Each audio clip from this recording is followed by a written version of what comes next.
Programang ito ay rated SPG, striktong patnubay at gabay ng magulang ang kailangan. Ang pamilya ni Alfredo ay bihasa rin sa politika dahil nasa politika din ang kanyang mga magulang at nakatunggali nila ang mga gerero.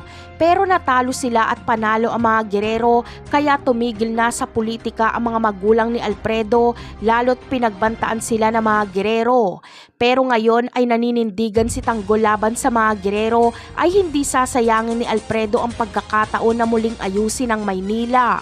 Kaya naman, kapag makaupo si Tanggol bilang mayor, ay mag-a-apply si Alfredo sa City Hall sa kahit na anong posisyon.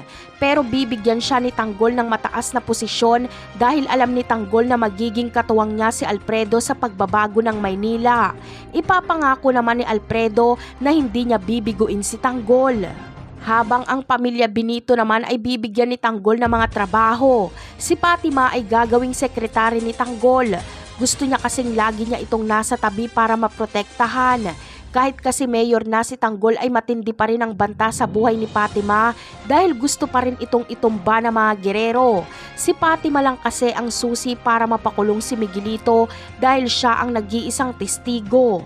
Ngunit ano kaya ang gagawin ni Tanggol kay Rigor? Sisibakin niya kaya ito? Ang sagot ay hindi dahil walang makikitang dahilan si Tanggol para sibakin si Rigor.